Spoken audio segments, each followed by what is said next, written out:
A finales de 334 Alejandro decidió invernar en Gordión, antigua capital de Frigia. Allí se hallaba un famoso carro real cuyo timón estaba sujeto con un nudo complicadísimo. Según el oráculo de Gordión, conquistaría a Asia quien supiera deshacerlo. Alejandro cumplió el oráculo cortando el nudo con su espada. La manera de resolverlo no importa, dijo. De ahí el conocido refrán, cortar el nudo gordiano, cuando se resuelve algún problema difícil en forma rápida y radical. Poco después de la batalla de Gránico murió el general Menón, lo cual supuso un golpe irreparable para el ejército persa. En la primavera del 333 Alejandro levantó sus cuarteles de invierno y continuó la campaña. Mientras, Darío aprestó en Mesopotamia el mayor ejército hasta entonces conocido y se puso a su frente, resuelto a aplastar al enemigo. Como no pensaba utilizar la flota, ordenó que los mercenarios griegos que la tripulaban se uniesen al ejército de tierra. El primer encuentro entre Alejandro y Darío tuvo lugar junto a Iso, puerto meridional del Asia Menor. Apenas fue un encuentro en realidad, pues al dirigir Alejandro el primer ataque, Darío emprendió la huida, abandonando a sus soldados. Con ello cundió el pánico en el campo persa, cuyas tropas, en su ansia de salvar la vida, se obstaculizaron aplastando la caballería a la infantería. Alejandro estuvo genial durante y después del ataque. No persiguió al enemigo hasta que el ala defensiva a las órdenes de Parmenión consiguió también la victoria, lograda después de un violento combate de caballería. Darío se aprovechó de ello para huir mejor. Alejandro no pudo alcanzarlo, aunque lo persiguió hasta la noche. La bellísima esposa de Darío, sus hijos, su madre y todo su harén cayeron en manos del vencedor, lo que suponían unos rehenes muy valiosos. El joven macedonio trató con caballerosidad a sus prisioneras. La beldad de las mujeres persas, decía, deslumbra cuanto las contemplan. Entre el botín se contaron 3000 talentos. Sin embargo, la mayor parte de los tesoros de Darío habían sido depositados en Damasco. Pronto caerían igualmente en poder del conquistador. Alejandro logró en Iso su más brillante victoria. Había derrotado al propio rey de Persia. Poco después Darío escribió a Alejandro pidiéndole de la devolución de su esposa, de su madre y de sus hijos, al tiempo que le ofrecía su amistad. Alejandro respondió recordándole la expedición de Jerjes contra Grecia y añadiendo que no se trataba de negociar, puesto que él, Alejandro, se consideraba ya como el monarca de Asia entera. Si quería ver a su familia, debía acudir en persona a suplicárselo. En adelante, cuando me escribas, no me trates como a igual, sino como al soberano de Asia y dueño de todo cuanto te perteneció antes. Si no, te trataré como a enemigo. Y si no compartes mi opinión acerca de la soberanía de Asia, mídete conmigo en el campo de batalla y no huyas. A Darío debieron conmoverle los ruegos de su esposa e hijos, insistió en sus proposiciones de paz. 6 meses después le ofreció 10.000 talentos por la libertad de su familia y se declaró dispuesto a cederle el Asia Menor hasta el Éufrates. Llegó a proponerle que fuese no solo su aliado, sino su yerno. Ningún rey de Persia se había humillado tanto. Al conocer Parmenión las proposiciones de Darío, dijo: si yo fuera Alejandro, aceptaría tantas ventajas antes que ponerme a nuevos peligros. Y yo también, si fuera Parmenión, replicó Alejandro. El macedonio respondió a Darío que mal podía ofrecer territorios a un hombre que los había conquistado todos. En cuanto al matrimonio, profirió Alejandro: si quiero casarme con tu hija, lo haré, quieras o no. Juzgó entonces el rey persa que, de cualquier modo, su situación no llegaría a ser peor de la que se encontraba, y que quizás con la guerra conseguiría alguna ventaja. Comenzó pues a reclutar nuevas tropas al este del Éufrates, entre los millones de súbditos que aún le obedecían. Alejandro le permitió armarse. Parecía un error no continuar cuando se le ofrecía el inmenso imperio persa, pero la situación no era tan sencilla. Él no quería abandonar su plan primitivo de apoderarse de toda la cuenca oriental del Mediterráneo, pues persistía la amenaza de una rebelión griega alentada por la flota persa. Alejandro no quería perder el contacto con Grecia, por eso en la campaña siguiente decidió someter a las ciudades fenicias.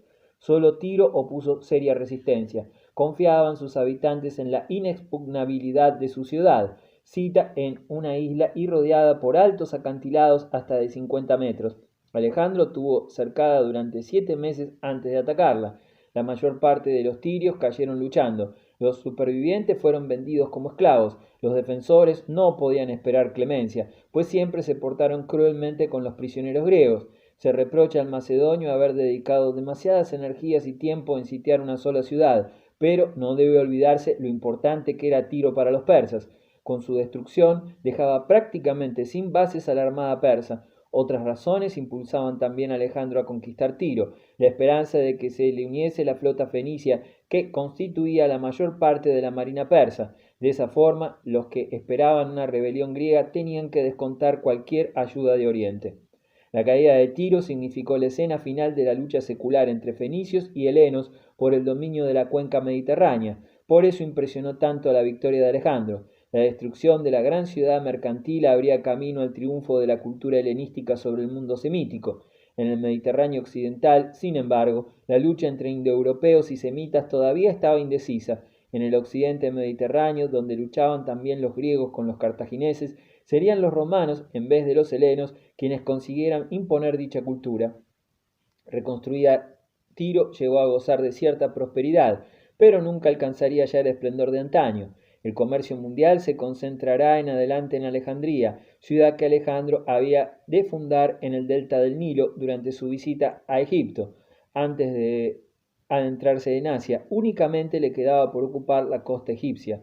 Con la posesión de Egipto, Alejandro colocaba la piedra clave de su poderío en el Mediterráneo oriental. Alejandro pudo avanzar hasta Menfis sin efusión de sangre, porque los egipcios ansiaban sacudir el yugo persa, y se ganó a sus habitantes respetando su religión. Incluso llegó a hacer sacrificios a Apis. Como los griegos de Asia Menor, los egipcios veían en Alejandro un libertador. Un hecho notable de esta campaña fue su visita a Amón en el oasis de Siba, en el desierto. Los griegos consideraban a Amón como la versión egipcia de Zeus, y su oráculo como uno de los más importantes del mundo. Los sacerdotes de Amón acogieron al joven rey otorgándole el título de hijo de Amón, dignidad solo reservada a los faraones de Egipto. Los griegos que presenciaron el acto quedaron profundamente impresionados al ver que su jefe era honrado como un héroe. Luego, los entusiastas del conquistador extendieron por toda Grecia el rumor de que Alejandro había sido elegido hijo de Zeus por el célebre oráculo.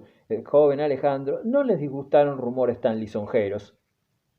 Durante la estancia de Alejandro en Egipto y Fenicia, Darío reclutó un ejército que llegaba al 1.000.000 de hombres, según se decía, y para darle aspecto más terrorífico, puso en vanguardia de esas tropas a 15 elefantes traídos de la India y 200 carros de combate, con ambas ruedas guarnecidas de hoces para cegar líneas enteras de la formación enemiga. Darío esta vez procuró no situar a su ejército en un terreno tan desfavorable como en Iso. Quería presentar batalla en un campo donde su tropa pudiera aplastar en masa al enemigo.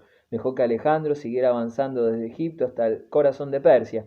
Darío se situó en posición ventajosa, cerca de las ruinas de Nínive, en Gaugamela, junto al Tigris. Parapetado tras el rápido y ancho y profundo río, decidió esperar al enemigo. Esta batalla decidiría la posesión no sólo de algunas satrapías, como en Gránico y en Iso, sino la de todo el imperio.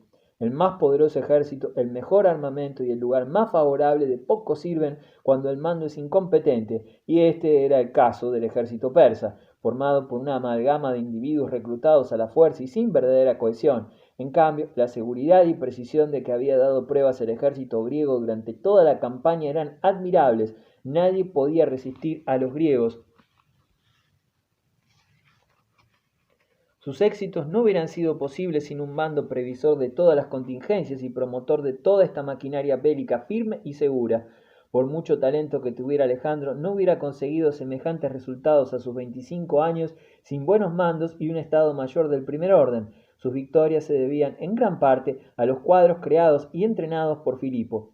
Ello, empero, no restaba méritos al joven macedonio, que supo emplear con acierto tan excelente materia prima y conducirla a metas grandiosas. Alejandro, dice un historiador, era no solo un gran general, sino un general excepcional. En los combates manejaba la lanza o la espada al frente de su caballería o rompía las líneas enemigas capitaneando su columna de asalto. En Gaugamela, el Tigris impedía a los griegos lanzarse de inmediato al ataque, como hicieron en Gránico. Alejandro avanzó hacia el norte y sin advertirlo el enemigo atravesó el río con su ejército. Solo entonces atacó. Sucedió lo que en Iso. Después de las primeras escaramuzas, Darío perdió la serenidad. De repente, la falange macedónica, que había permanecido quieta y en completo silencio, se lanzó al ataque con gritos estridentes. Los nervios del rey de reyes no resistieron. En vez de reorganizar sus tropas, emprendió de nuevo la huida, seguido de muchos de sus soldados. Solo la caballería persa ofreció tenaz resistencia e impidió a los griegos la persecución de los fugitivos, pudiendo así el rey y el núcleo de su ejército abandonar el campo sin ser copados.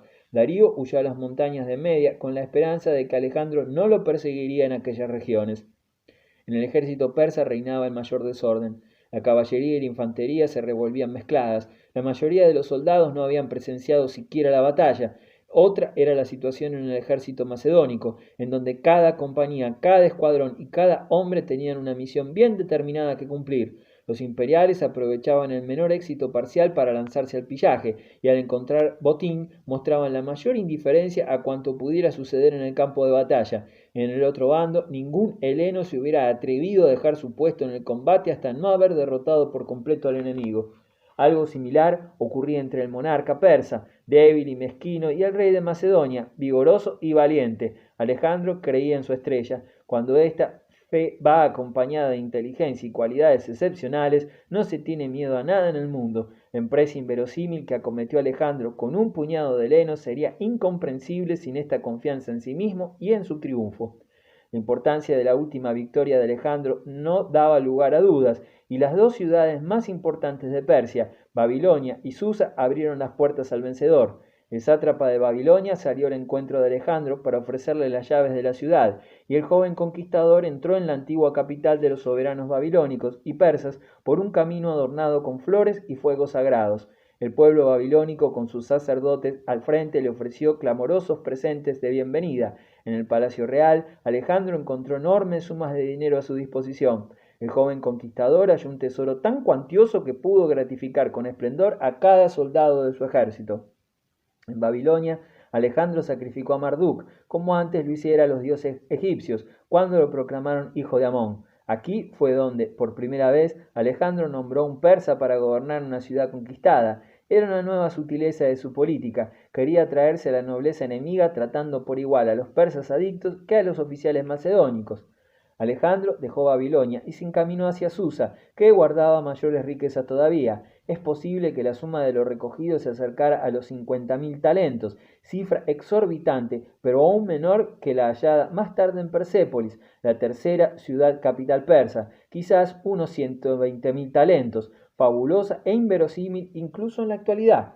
En esta ciudad, corazón de Persia, Alejandro, en un acto no solo inútil, sino también desconsiderado frente al patrimonio artístico de la humanidad, mandó incendiar los antiguos palacios reales. Los tafetanes gigantescos que al viento se cimbreaban entre las columnas y los maravillosos salones de madera de cedro labrada, donde los reyes persas habían residido y celebrado suntuosas fiestas, fueron también reducidos a cenizas, en simbólica venganza de lo que Jerjes hiciera con los templos griegos. El mundo entero recibió con horror la noticia. Los dioses de la Hélade vengaban cumplidamente las ofensas recibidas. El imperio. Alejandro no empezó a perseguir a Darío hasta haber entrado en la cuarta capital persa, Ecbatana, pero el desgraciado rey no cayó vivo en manos de su enemigo. Cuanto más desesperada era su situación, fue asesinado por un sátrapa que se proclamó sucesor del rey difunto con el nombre de Artajerjes. Entonces se planteó la lucha entre Alejandro y el falso Artajerjes por la posesión de Persia, propiamente dicho, o sea, el actual Irán.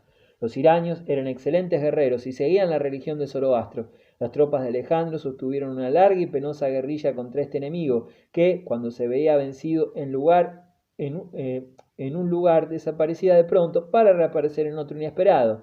Pero el genio de Alejandro comprendió enseguida la nueva situación con que se enfrentaba y cambió de táctica. Reorganizó su ejército y le dio más dinamismo, formando pequeñas divisiones integradas por secciones más ligeras de caballería e infantería.